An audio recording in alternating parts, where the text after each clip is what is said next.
Le royaume de Dahomey commémore pour la première fois la journée internationale du souvenir de la traite négrière et de son abolition. C'est le palais privé du roi Agonglo qui a abrité les manifestations qui ont connu la participation d'éminentes personnalités dont les professeurs Noureini Tidjani Serpos et Bellarmin Kodo. Nous devons rappeler que c'est en 1791 que le processus d'abolition s'est engagé et aujourd'hui nous sommes en 2020, ça fait 229 ans. Et 229, c'est le code du Bénin. C'est sur ce code-là que le royaume de Dahomey s'engage dans un processus qui s'est engagé depuis 1998 où la traite négrière a été pratiquement reconnue comme une sorte de crime et adoptée par l'UNESCO le 23 août pour la célébrer. Ces manifestations ont été rehaussées par la présence des maires des communes d'Abomey et d'Abomey-Calavi, mais également le chargé de mission du président de la République.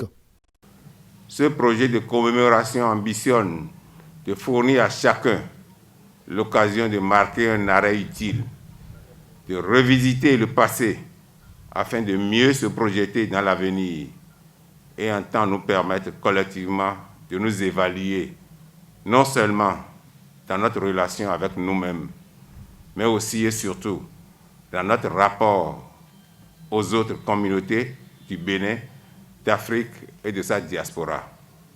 4 différentes communications ont été présentées aux participants. La diaspora a été représentée à l'occasion par la famille Dia et une délégation du Mouvement international des réparations MIR, conduite par sa présidente. Ces représentants de la diaspora ont fait des témoignages et présenté leurs doléances pour un meilleur accueil des afro-descendants qui décident de revenir au Bénin pour y vivre.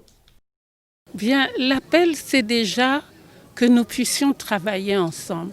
Il y a des programmes que l'on fait pour la diaspora, mais qu'on demande à ceux qui sont là, justement, de pouvoir dire de quoi il est vraiment, qu'est-ce qui est vraiment nécessaire, comment vraiment impacter la diaspora, vous voyez, au lieu de chercher des consultants extérieurs, de prendre les premiers concernés. Avant la séance des communications, tous les participants ont eu droit à une visite guidée du palais par le directeur de l'école du patrimoine africain, Franck Ogou, et Constant Adonon, un acteur culturel, initiateur du projet Agonglo, un projet qui forme les tisserands d'Abomey.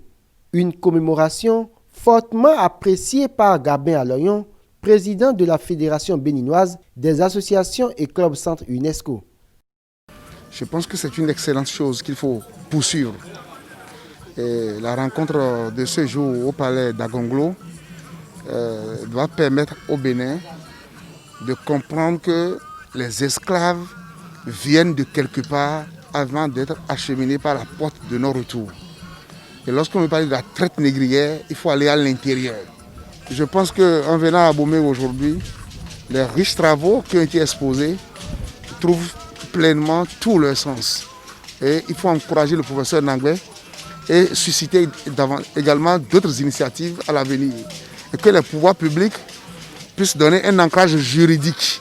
En hommage au roi Agonglo qui conférait à tous les enfants du royaume les mêmes droits, l'esplanade du palais a été baptisée Place de la Liberté Membivi et la rue qui mène au palais baptisée rue Saint-Noumen en hommage à la mère du roi.